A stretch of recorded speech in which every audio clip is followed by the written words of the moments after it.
윤석열 정권이 무너내리고 있는 지금 K 컨텐츠의 미래도 암울하다는 그런 기사가 함께 나오고 있는데요. 오늘 파격 수다 시간에 돌아온 파격 수다 시간에 이 내용들을 한번 점검을 해보도록 하겠습니다. 김원식 평론가 모셨습니다. 어서 오십시오. 네, 안녕하세요.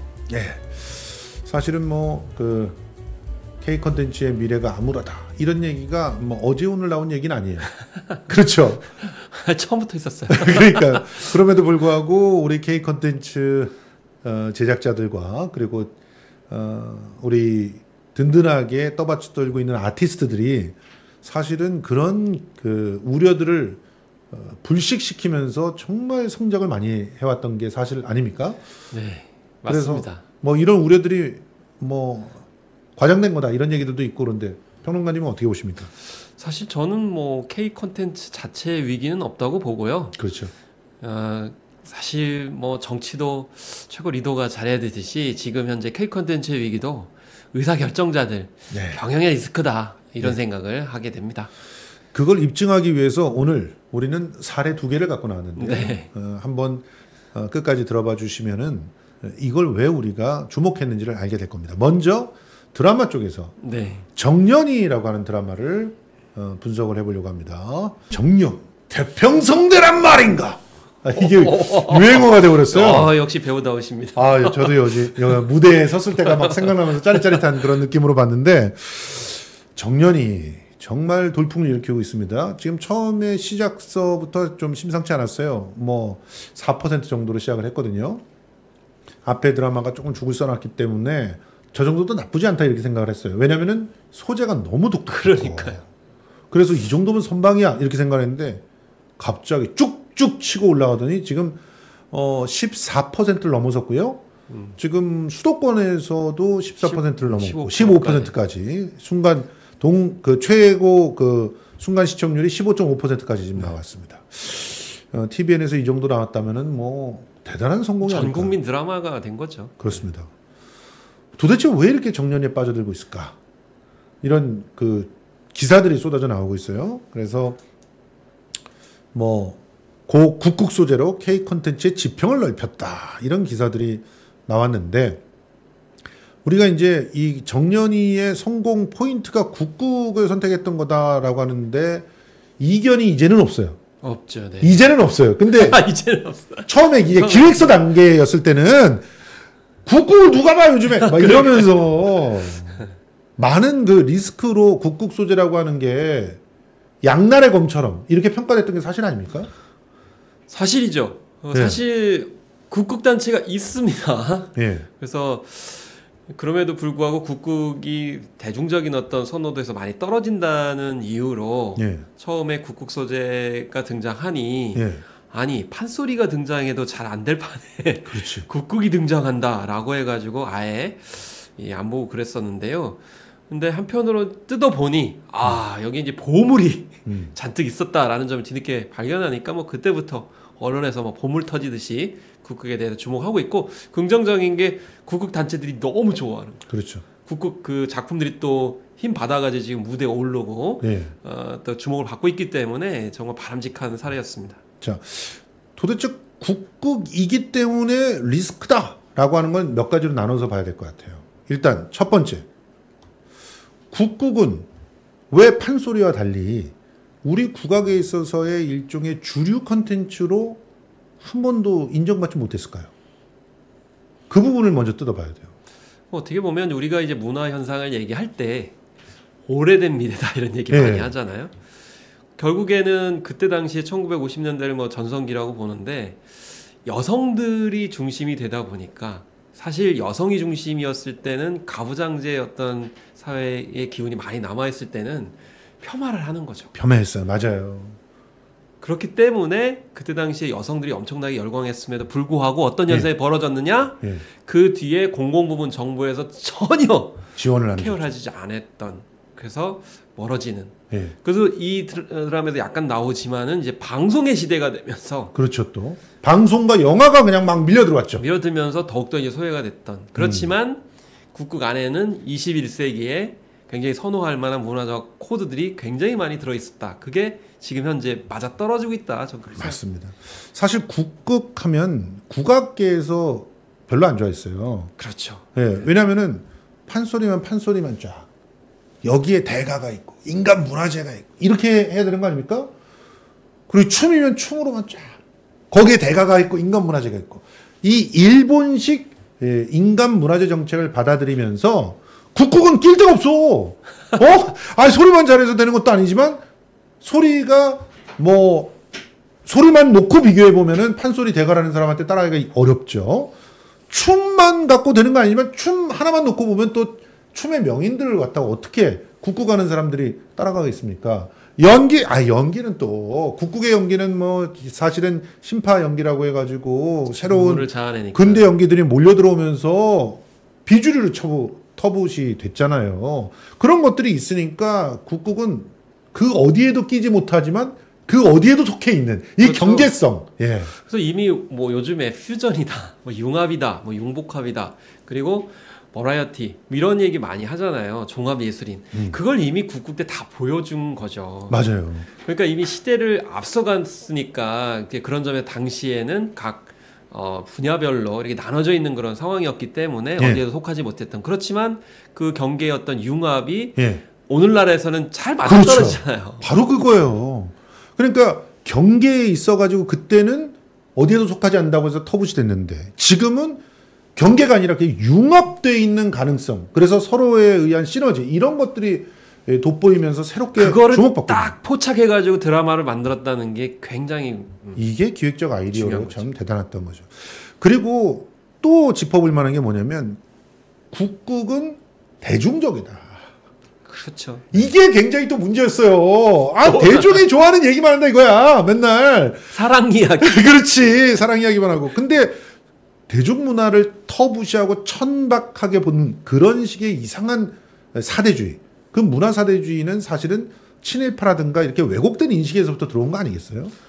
그렇죠. 일단 중요한 거는 대중문화라는 것의 어떤 기본적인 철학을 잘못 생각을 했던 거죠. 예. 일단 뭐냐면 대중문화라는 거는 일반 사람들이 관심 있어 하는 내용을 가지고 그렇죠. 거기에 주제의식이나 뭐 어떤 철학이나 뭐 세상을 바라보는 어떤 세계관이나 가치관들을 녹여 넣는 건데 그렇죠. 중요한 거는 그 가벼운 부분, 흥미있는 부분만 딱 떼내가지고 폄하하는, 비판하는, 그래서 본질을 왜곡하는 예. 그런 현상들이 국국에도 똑같이 있었다라는 것이고, 근데 이번에 드라마를 통해 가지고 우리는 너무 대중문화, 특히 OTT 시대를 살고 있기 때문에 드라마 장르로 그 국극에서 상영하는 무대의 어떤 모습을 보니까 훨씬 더 이해가 높아지고 감동도 있고 정말 드라마 전략을 잘 짠 그런 사례인 것 같습니다. 자, 그러니까 지금 보십시오. 국극이 지금 이 정년이라고 하는 드라마 안에서도 그 현상을 정확하게 짚어내고 있는 게 한기주라고 하는 소프라노 가수가 나와가지고 자기 큰딸은 막 오페라 무대에 서는데 너는 고작 국곡 무대.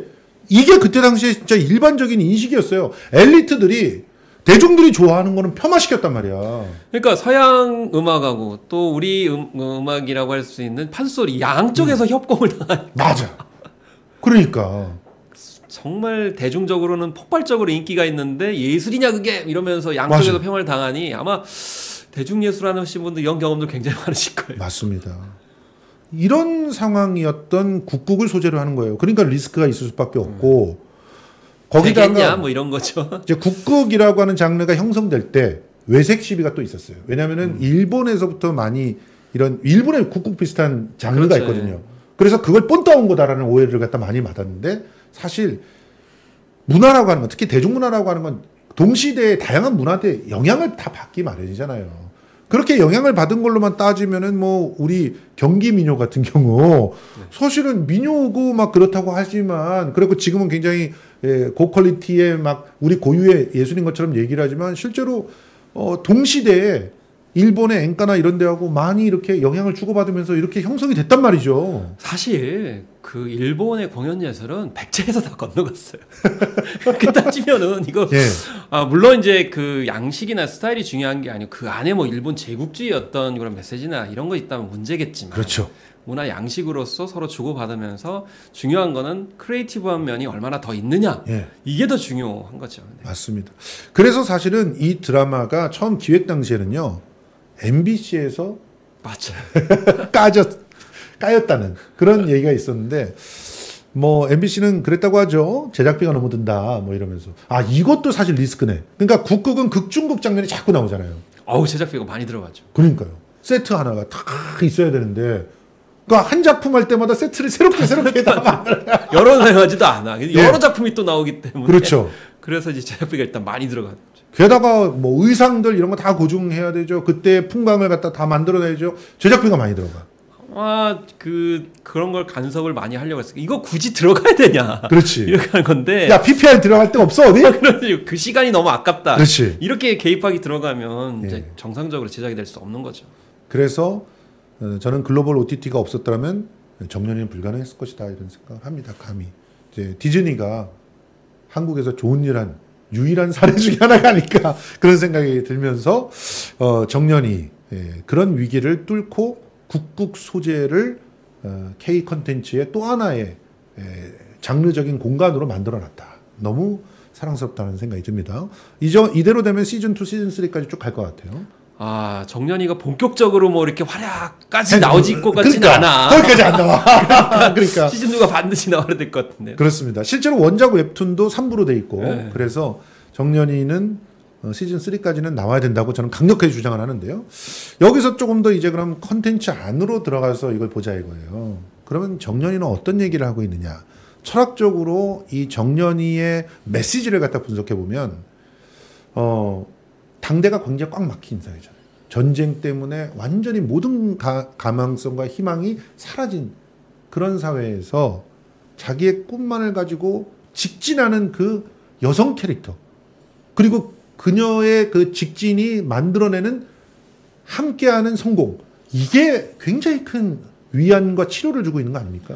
네, 그렇습니다. 뭐 사회적인 어떤 상황을 이제 말씀을 하셨고 또 그 가족의 그런 아픈 또 상처 그래서 엄마가 판소리를 했었는데 좌절된 그런 인생 그렇기 때문에 딸은 하지 않았으면 좋겠다라고 얘기하니 정년이 입장에서는 여성이 처한 어떤 당대의 현실에다가 어머니까지 반대를 하니까 굉장히 어려움이 큰데 그 와중에도 국국을 향한 이제 꿈을 향해서 가는 거잖아요. 그래서 저는 처음에 이제 전개가 되는데 중간에 그 TV 방송을 잠깐 가는 경우가 있었어요. 그렇죠. 잠깐 가죠. 잠깐 가는데 그 상황에서 저는 어떻게 참 속물처럼 생각했냐면 이제 정년이가 국국을 버리고 텔레비전 스타가 돼서 다시 돌아오는구나. 멋지게 복수하겠구나. 왜냐면 이게 소위 말해서 통속극에서 대체적으로 그런 식으로 하잖아요. 그게 아니고 대세인 텔레비전을 버리고 국국으로 돌아온 그 장면을 보면서 저는 갓생 트렌드 이런 걸 생각했어요. 뭐냐면 국국의 운명은 우리가 이미 알고 있습니다. 과거를 지났기 때문에. 근데 그 미래가 어떻게 보면은 없을 수도 있는 국국에 너무 최선을 다하는 거예요. 자기의 꿈을 위해서 그 하나하나 세밀하게 어떻게 하는지를 보여주기 때문에 그런 점에서 이것도 지금 현재의 젊은 세대의 어떤 갓생 트렌드 매일매일 자기가 하고 싶은 일들에 최선을 다하면서 만족감을 느끼는 그런 모습을 이 국국이라는 매개로 해서 보여줬기 때문에 예전에 1950년대의 작품이 아니고 21세기 작품인 것 같은 느낌이 많이 드는 거예요. 중요합니다. 그러니까 여러분 진짜 지금 우리 K 컨텐츠들이 돌파해야 될 무기는 뭐냐면은 아까도 말씀드렸지 융합형 컨텐츠를 가지고 다른 데서 없는 거여야 돼요. 그렇지만 다른 데에도 그 요소들이 속해 있는 거. 그렇죠. 경계성의 미학을 획득하면서 동시에 오늘날의 문제를 과거든 다른 공간의 어떤 유사한 상황 속에서 극복해 나가는 보편성을 획득하게 하면서 펼쳐나가면 되는 거예요. 맞습니다. 그걸 해내는 거예요. 지금 말씀하셨듯이 1950년대 전쟁 이후야. 그럼 전쟁에 대한 공포와 불안이 있어요. 윤석열 치하의 대한민국은 바로 그런 상황 아닙니까 지금. 더군다나 경제적으로 너무 힘들지. 대통령이 개판을 치니까. 경제 엉망이에요. 엉망이에요. 그런 상태에서 젊은이들은 특히나 뭘 하면 먹고 살 수 있을까. 이런 고통과 불안에서 떨고 있어요. 그럴 때 기성세대들은 전부 뭐합니까? 하던 거 해. 안정적인 걸 해. 이러고 있잖아요. 그건 안 돼. 뭐. 그렇지. 공무원이나 해. 이러고 있단 말이야. 그럴 때 정년이는 이렇게 직진하면서 자신의 길을 개척해 나가는 거예요. 이거 엄청난 메시지예요. 엄청난 메시지죠. 예. 동시대의 젊은이들한테 진짜 힘을 주는 드라마라고 볼 수 있습니다. 더더군다나 이제 더 놀라웠던 건 뭐냐면 아까 통속적인 드라마 이제 말씀을 드렸는데 저도 약간 이제 통속이 너무 전염이 돼가지고 감염이 돼서 이거 자신의 꿈을 위해서 이제 들어가니 거기서 경쟁 구도가 처음에 이제 이루어지거든요. 그렇죠. 그러니까 시기 질투하고 예. 밟고 올라가고 뭐 생존 게임하고 이럴 줄 알았어. 그렇지. 근데 그게 아니에요. 선의의 경쟁하기도 하고 심지어는 그 배역을 위해서 서로 자극도 하고 영감을 또 끌어내주기도 하고 이렇게 좀 해보라고 서로 상호 시너지 효과를 내면서 자리를 잡아가는 모습들. 그래서 동반 성장이라고 해야 될까? 이런 모습을 보여주니까 이거는 기존에 제가 너무 이게 통속 드라마에 오염이 됐구나 이런 생각을 많이 했어요. 저는 감히 단언컨대 이 부분이 서구에는 어마어마하게 신비하고 정말 이상하지만 우리의 문제를 해결할 수 있는 치유의 방법으로 생각이 될 겁니다. 그렇죠. 우리만의. 여러분 진짜 놀라운 일인데요. 이게 이제 처음 전 볼 때 일본에 제가 굉장히 사랑했던 만화 유리가면하고 상당히 비슷한 부분들이 있었거든요. 그런데 유리가면과 다른 국면으로 화해를 만들어요. 그러니까 서로가 자극을 주면서 라이벌이 되어서 서로가 성장한다는 얘기는 기둥은 비슷해요. 근데 거기서는 저 마유미라고 하는 애 죽여버릴 거야. 내가 다음 편에 이길 거야. 두고 봐. 뭐 이런 식인데. 옛날에 그런 거 유행 많이 했어요. 맞아요. 근데 지금 이 정년이는 그렇지 않아요. 넘어섰죠. 서로가 서로의 한계를 너무나 잘 이해하고 서로가 같은 존재라고 하는 것을 확인하면서 거울을 보듯이 자기의 모습을 보는 거예요. 거기서. 그 엄마와의 관계에서 고통받는 건 서로 똑같았잖아요. 어쨌든 간에. 그런 점들을 확인하면서 미워할 수가 없는 거지. 그리고 이거를 또 조금 더 컨텍스트적으로 보면 실제로 지금 현재 MZ 세대들은요. 늘 보이지 않는 기성세대와의 싸움을 해야 돼요. 압박 싸움. 왜냐면 기성세대들은 다 그러거든. 내가 민주화 투쟁을 하면서 이렇게 했고 말이야. 또 이제 그 X세대는 내가 90년대 전성기를 갖고 왔고 말이야. 니들은 뭐하니? 이런 식의 보이지 않는 그런 사회적 심리적 분위기로서의 혹은 뭔가 지배하고 있는 아무런 유령과 같은 힘 그런 것들이 있단 말이에요. 무기력하게 만들죠. 무기력하게 만들어요. 그런데 그걸 뚫고 나는 나야. 내가 좋아하는 걸 하면서 그러면서 성장해 나가 있어. 이건 정말 대단한 선언입니다. 그러면서 같은 동료들이 화해를 하고 공동체가 되고 팀이 돼요. 극단이 돼 진짜. 특히 정년이가 군졸 맡았을 때 가장 충격적이었어.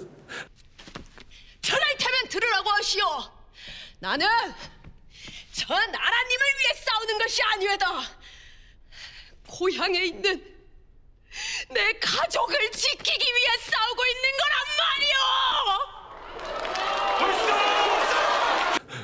말이오. 보통 드라마라면 군졸로 저렇게 인정받았어. 그러니까 그 다음에 캐스팅되고 막 주목받고 이렇게 간다고. 석세스 스토리로 이제 바로 가는데. 그게 유리가면도 그랬다고. 근데 여기서는 스스로가 깨잖아요. 내가 그걸 망쳤어. 이런 깨달음을 바로 받아가지 않습니까? 정년이가 참 소중하다는 것은 혼자의 가치도 깨닫지만 함께하는 것의 아름다움도 놓치지 않고 간다는 거. 이게 정말 대단한 거예요. 그렇죠. 그래서 이 드라마 제목은 정년이지만 사실 그 안에 있는 캐릭터들이 다 참 소중하고 다 정년이죠.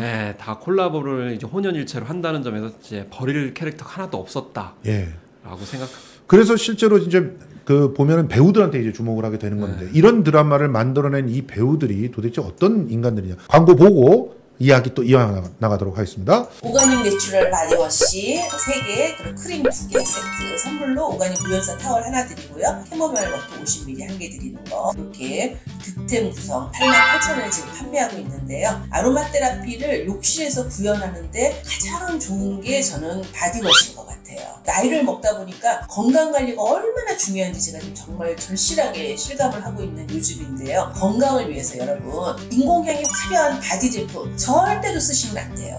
인공향은 사람 몸에 단 0.01%도 이로운 게 없어요. 유해의심 화학합성 물질이 가득한 바디 제품 쓰지 마세요. 아로마 덕건은 100% 천연이고 유기농 제품이기 때문에 비누 거품을 내지 않고 몸에다 직접 바디워시를 묻혀가지고 열심히 마사지 해도 그런 유해의심 화학합성 물질이 몸에 흡수될 일이 없는 거예요. 경피도 걱정이 없는 거예요. 건전하고 정말 좋은 브랜드 만드는데 함께 해요, 여러분.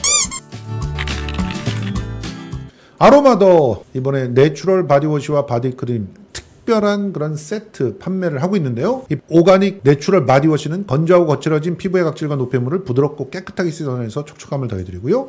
오가닉 내추럴 바디크림은 피부에 풍부한 보습과 영양을 공급합니다. 피부 속부터 채워주는, 습기로 채워주는 유기농 바디크림. 자, 예민하고 민감한 피부, 울긋불긋 흠 많은 피부, 화학성분에 민감한 피부, 건조하고 각질이 비름처럼 떨어지는 피부, 암 수술 후 방사선 치료로 몹시 건조해진 피부에 바로 권해드리고 싶습니다. 근데 가격이 끝내줍니다. 바디워시 3개 플러스 바디크림 2개 그리고 사은품으로 유기농 타월과 오가닉 저먼 캐모마일 워터까지. 저 캐모마일 워터 쫙 얼굴에 뿌리고 그러시면은 진짜 얼굴 빛까지 달라져요.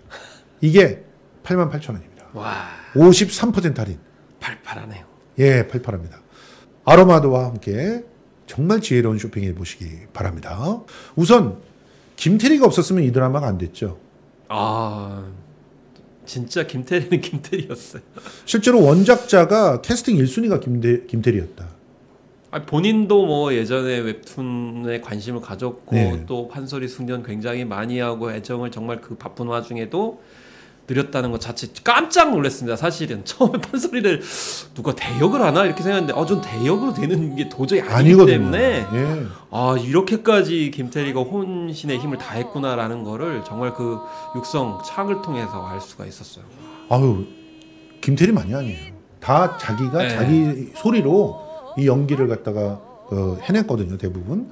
그런데 이 김태리 씨는 이 드라마를 너무 하고 싶어서 3년 전에 이미 계약을 해놓고 그리고 3년 동안 준비를 했어요. 3년 동안 준비를 하면서 문소리 씨한테 가가지고 저희 엄마 좀 해주세요. 아, 캐스팅을? 이야, 캐스팅까지. 그리고 실제로 이 김태리의 소속사가 제작을 했어요. 그러니까 주 제작자 중에 하나로 제작을 직접 했다는 것은 이 정년이라고 하는 작품이 김태리를 성장시킬 수 있는 굉장히 중요한 모멘텀이 될 것이다. 이렇게 봤다는 것이죠. 그래서 자체 기획사가 제작도 하고 그리고 주연 배우도 하고 그러니까 그만큼 제작비라든가 이런 부분에 대해서 좀 더 아낌없이 투자를 할 수 있는 그런 배경이 그러니까 생기지 사실 않겠습니까? 굉장히 모범적인 사례인데요. 예. 예를 들면 우리가 그 어떤 기획사에 소속돼 있는 배우가 그냥 이런 경우 많잖아요. 뭐 예를 들면 어떤 드라마를 보고 났는데 다시 또 그 뒤에서 방송을 나온다든 이러면 그게 그 소속사가 계약을 이제 맺어가지고 예. 억지로 출연해야 되는 그런 상황들이 현실에 예. 있거든요. 맞아요. 그런데 이 김태리 씨 사례는 결국엔 자기가 주도해가지고 드라마를 픽을 했고 그렇죠. 또 소속사가 그에 따라가고 예. 그러다 보니까 이제는 김태리 씨의 사례를 봤을 때 배우가 그냥 수동적으로 지시 명령에 따라서 움직이는 존재가 아니구나. 그렇죠. 더구나 캐스팅까지 주도한다고 하니 예. 그런 면에서도 정말 모범적인 사례가 아닌가. 그렇습니다. 그래야 사실 명작이 나오죠. 왜냐하면 맞아요. 배우가 하고 싶고 주도하고 감정 몰입을 이입을 해서 나왔을 때 그게 연기가 되잖아요. 그래서 이런 점에서도 정말 앞으로 모범적인 사례로 계속 이어졌으면 좋겠습니다. 자, 배우를 중심에 놓고 제작을 생각하는 그러니까. 거예요. 그러다 보니까 기간이 걸리더라도 제작비가 더 들더라도 배우가 준비될 때까지 기다려주는 거예요. 그러니까 현장이 너무 재미나고 배우들이 살아 움직였다는 거예요. 실제로 라미란 시간 예능 프로그램에 나와서 그랬어요. 오디션장 같았다. 다들 자기 할 것들을 연습하고 미리 준비되어 있는 상태에서 카메라 앞에 섰다. 이거는 또 다른 말로 하면은 미리 준비될 때까지 기다려줬다. 제작진들도. 그런 거 아닙니까? 그러니까 우리나라가 이제 뭐 K 콘텐츠가 좋기는 좋지만 아직도 뭐 쪽태원이라든지 예. 또 이 어떤 특정 배우를 흥행 코드 차원에 집어 넣어야만이 되는 어떤 부품 갈아넣기식의 형태가 분명히 존재하거든요. 그렇죠. 이제 그런 것과 비교했을 때는 굉장히 모범적인 사례다. 그래서 기다려주고 숙성이 될 때까지 하면 결국에는 된다라는 걸 이번에 정말 K 콘텐츠 비즈니스 모델로 잘 보여준 것 같습니다.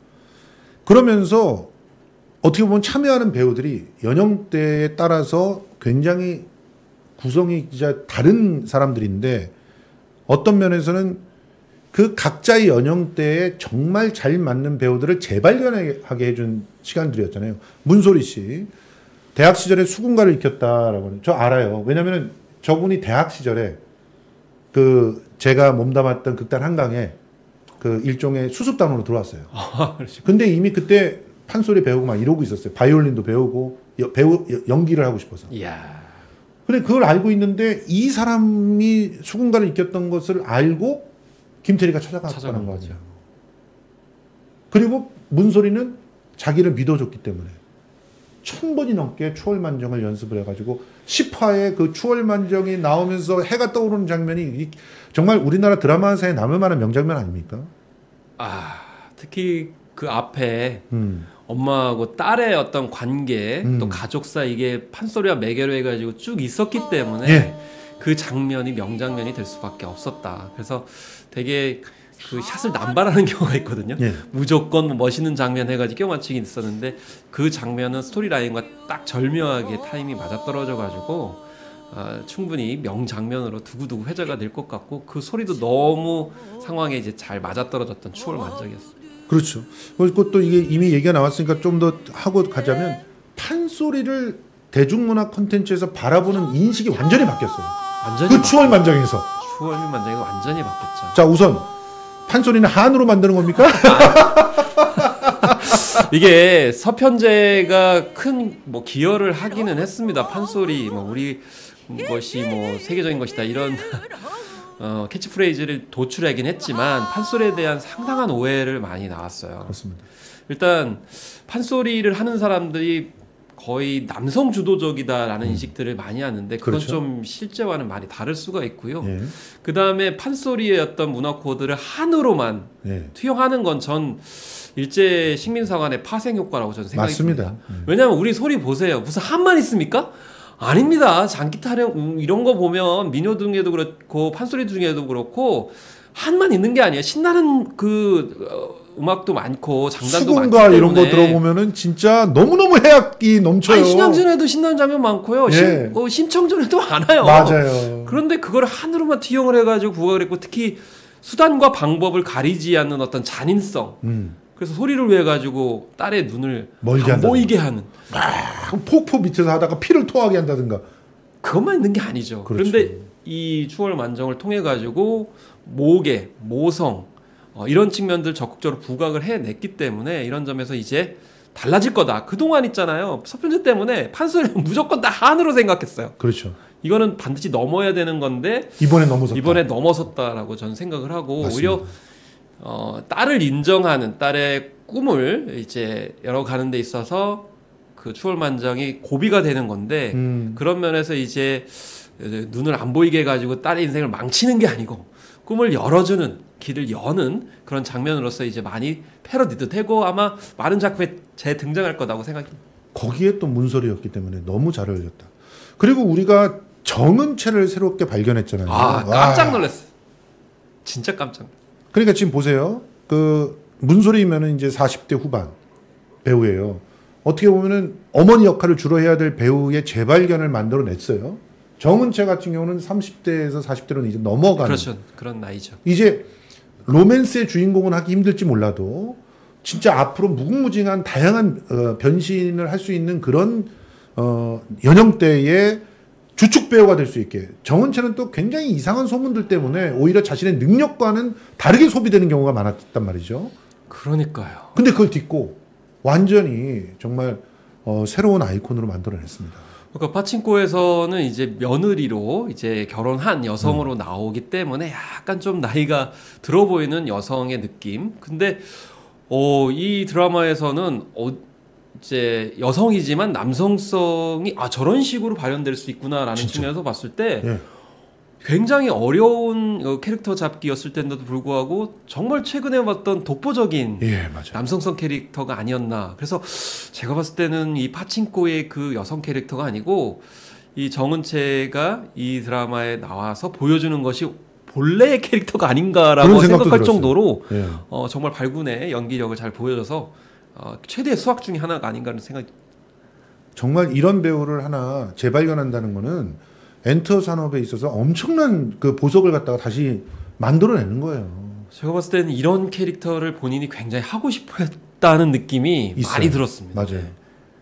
그래서 정은책 뭐 솔직히 저는 장담하지만 글로벌 OTT가 완전히 주목하는 최애하는 그런 캐릭터 중에 하나로 성장을 할 거라고 생각합니다. 약간 낭송성이 있다 보니까 요즘에 그 여성 배우들이 장르물이나 액션물에 많이 나오고 있어요. 예. 근데 그걸 좀 소화하는 배우가 좀 많이 없거든요. 예. 그래서 정은채를 딱 봤을 때 OTT에서 장르물에 캐스팅할 수 있는 여력이 굉장히 많다 이런 생각을 했습니다. 네. 예. 자 보세요.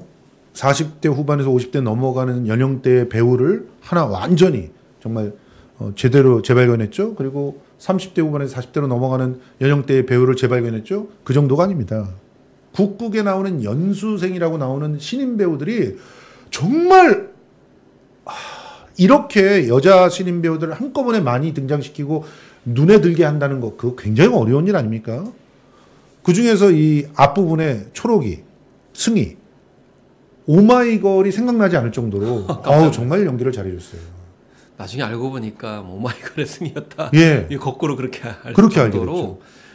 요즘에 사실 아이돌은 정말 연기력이 기본적으로 이렇게 트레이닝이 됐구나라는 걸 다시 한번 보여줬고 특히 저 감정 연기를 참 잘하고요. 처음에는 정연이를 인정하지 않지만 정연이의 어떤 실력, 열정 이런 걸 보면서 응원하고 후원하고 이러면서 같이 또 성장해가는 모습을 너무나 잘 보여준 캐릭터 중에 하나입니다. 주란이, 우다비.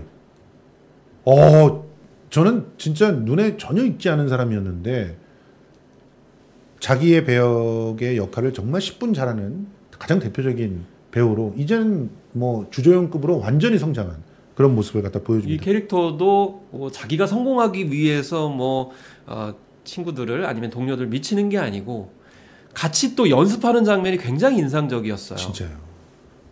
그래서 양쪽에 모든 사람들과 연습을 하면서 뮤즈가 되는 그런 역할로서 좀 굉장히 인상적이었습니다. 그렇습니다. 자, 이렇게 정연이는 국국이라고 하는 리스크를 완전히 경쟁력으로 바꿔낸 그런 기획이라고 볼 수 있어요. 특히나 여자 배우들이 이런 작품이 한번 나오잖아요. 그러면 이 작품에 같이 인볼브됐던 배우들이 전부 다 주목받으면서 엄청난 자산이 되고 또 이런 작품들을 더 하고 싶어서 이런 기획들이 더 늘어나게끔 만드는 그런 형태로 우리의 새로운 미래 인재들을 만들어내는 그런 틀거리가 됩니다. 네, 무엇보다 저는 국국단을 깊이 들어가서 국국단이 어떻게 운영이 됐고 연습생, 단원 이런 그 조직적인 어떤 측면을 잘 보여줬다는 점 이걸 보여준 이유는 사실은 같이 성장하고 또 콜라보하는 모습들을 보여주기 위한 그런 철학이 이제 배어 있었기 때문에 가능했거든요. 그렇죠. 그래서 그런 점도 참 21세기 적이다라고 생각을 했습니다. 게다가 이번에 그 장영규 음악 감독은 자기 아마 드라마 음악에서의 최정점이 아닐까 하는 생각이 들 정도로 음악이 너무 매력적이고 완벽했고요.